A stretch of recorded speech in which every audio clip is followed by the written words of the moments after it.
Close your eyes and imagine. What if the things in life that cause us the greatest pain, the things that bring us grief, are challenges? Challenges designed to help us grow, to ultimately become what we were always meant to be. We feel like we've been buried, but what if, like a seed, we've been planted? And having been planted, we grow to become a mighty tree. Now, open your eyes. Open your eyes to this way of viewing life. Come with me as we explore your true, infinite, eternal nature. This is Grief to Growth, and I am your host, Brian Smith. Hey there. Today I want to talk to you about the care and feeding of content creators. Now you may be asking yourself, what's a content creator, and why should I care about how they're fed or cared for? Well, a content creator is anyone who produces a podcast, writes a blog, creates YouTube videos, writes books, etc. And if you're not a content creator, you are a content consumer. You're listening to this content right now. This is content that I put out for you. And this is for you too. This is for both content creators and consumers. Now, we live in a time of abundance when it comes to information that we can consume. We live in a time where everything you want to know is at your fingertips. Most of it's offered free of charge. Being able to upload a video from your phone to YouTube, the ease of creating a website, self-publishing of books has made it possible for anyone to become a content creator, to take our ideas and to share them with the world. Yet, not all content creators are created equal. Now, this can create tension between content consumers and creators. And again, this is for both. If you're a consumer, I'm going to tell you how you can support your favorite content creator. If you're a creator, I will tell you how to help your audience help you. And make sure you stay to the end because, in this case, I'm saving the best for last. Now, on one extreme, you have content creators with sponsors who have paid advertising, or they work for a company. And those people are provided for financially by their sponsors or by their employers. On the other end of the spectrum, some people blog just for fun. Some people might drop a YouTube video every once in a while for friends and family. People have Instagram accounts just for social reasons. But in the very, very broad middle, you have content creators who do it for a passion, similar to the people who do it just for fun. However, they would like to create more content, spend more time creating content, but they have day jobs. Therefore, they've got to find a way to monetize their content. And the word monetize should be a four-letter word. Nobody likes it. Consumers don't like feeling like they're being manipulated into spending money. They don't like watching advertisements. And content creators don't want to feel like they're constantly selling or begging for support. Creators can actually end up resenting their audiences who they feel just take and take and take. Or they may feel no one's even listening because they aren't getting any feedback.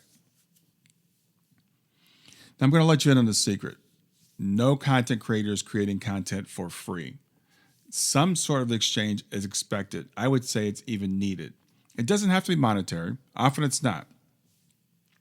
Several years ago, my daughter Shayna asked me if she could make a blog. She knew that I blogged and she knew I loved it, and she had a passion for writing. So I set up a blog for her. A few weeks later, she asked me to shut it down, and I asked her why. Well, the reason was there was no interaction. There was no exchange. She was pouring her energy into her blog and not getting anything in exchange for it, so she shut it down. Now, recently I listened to a podcast that told content creators that we need to tell our audiences how they can help us. Many, if not most, content creators are hesitant to accept ads, to ask for money, or to ask listeners to support them in any way. Yes, some viewers don't care about supporting the creators, but many do, and they want to provide that support, and they don't know how to do it. I'll give you a recent example of this. I recently found out how I can make it easier for my listeners to review my podcast. So I made a post on Facebook and I told people exactly how to make a review of my podcast. And it was an easy way to do it. Now, the interesting thing is one of my longest supporters, someone who listens to all my podcasts, she's actually a client of mine for my coaching business, said, "This is a great idea. I never thought of leaving you a review." And it made me realize that it was my fault that I had never told people how important it was to leave reviews for me or how to do it. So that's on me. So let's talk about ways that you can support content creators and the ways content creators can help you support them. So the first thing I'm going to talk about is financial contributions. Now, nobody likes paying out money for content, but this is the most obvious way to support a content creator.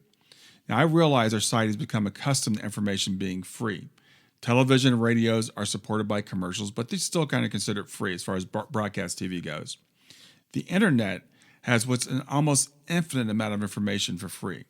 And who among us has not clicked on an article, hit a paywall, and searched for a free version of the article? I know I have. I don't want to pay for articles. We don't want to pay for podcasts. We don't want to pay to watch a YouTube video. But we complain when YouTube forces us to watch ads. Now, as a content consumer, consider making small financial contributions to your favorite creators. This doesn't have to be for every podcast you ever listen to, of course, and it doesn't have to be large amounts of money. It doesn't have to be ongoing. It could be one time. For many content creators, it's not even the amount that counts. Let me repeat that. It's not so much the amount that counts. It's just the fact that you take the time and you feel it's worth it to make a contribution. That's what really lights us up. Now, creators, make it easy for your consumers to send money to you. There's nothing wrong with asking for money. You're spending your time creating content. You have to eat. You have expenses. I'm on my third microphone for my podcast. There are hosting fees, etc. Podcasting isn't free. So I recently set up a tip jar that I'm promoting in my emails and my YouTube videos going forward. It's an easy way for an audience member to contribute one time in a small or large amount as they want. So I've included that link in a button at the footer of my webpage, and I call it Buy Me a Coffee.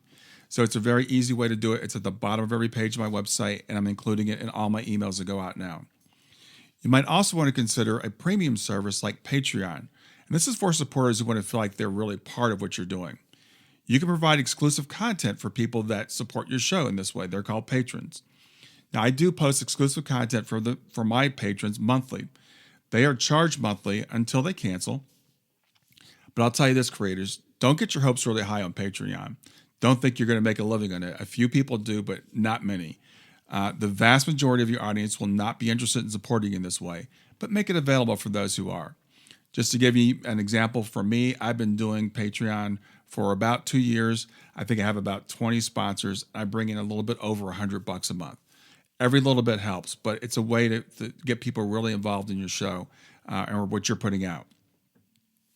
Now let's talk about non-financial support. This is something everybody can do. You might say, I can't afford to pay for podcasts or for YouTube videos, but what about non-financial support? While you're watching that YouTube video, take a few extra seconds, and it's not even extra time. Do it while you're watching it, and hit the like or the thumbs up. Now, in addition to the thrill you'll give to the content creator, because we love seeing those likes, liking a video helps in tangible ways as well.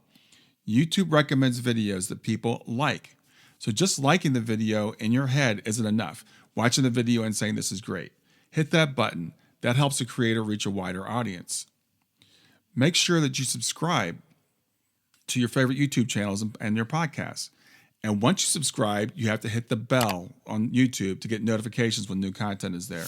So remember, like the video, subscribe to the channel, and hit notify. Now, on the other side, that was about YouTube. On the other side, looking at reviews. Reviews are the lifeblood of podcasts. Getting reviews on podcasts is one of the most difficult things that content creators have to try to do. I have about 85,000 downloads of my podcast. And as of a couple of weeks ago, I had fewer than 40 reviews on Apple Podcasts. If you listen to more than a few episodes of a podcast, please take the time to write a review. Just as important as liking and subscribing is sharing your favorite podcasts and YouTube channels with your circle of friends. We all take something much more seriously when it comes from a trusted source like a friend.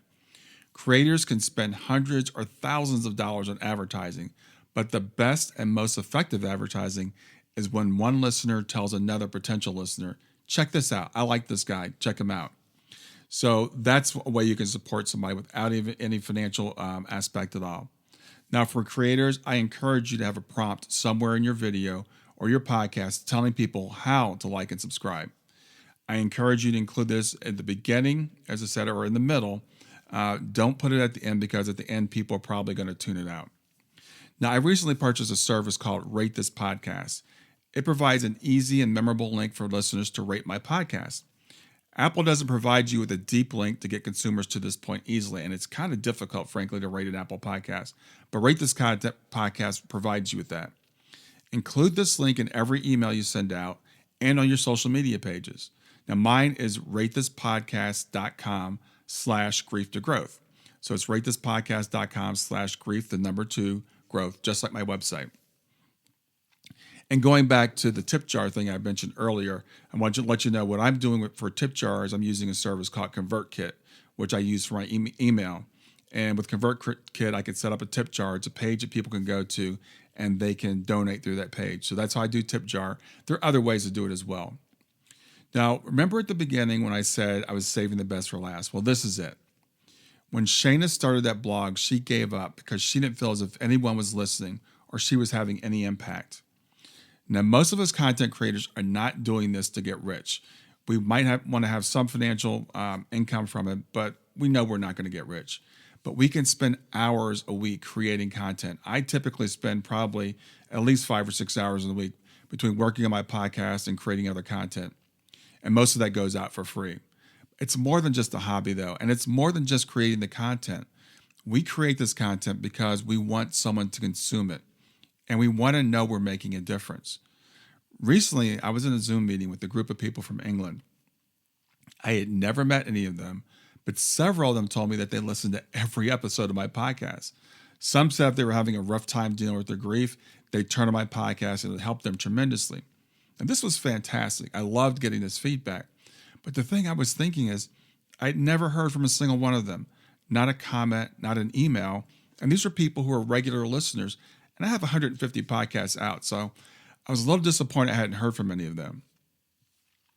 Many of my videos get hundreds of views, but they often won't get a single comment. I tell you this, even a negative comment is better than none at all. All it costs to provide positive reinforcement for your favorite creator is to take a few moments to drop a comment or write a quick email. These are like gold for us.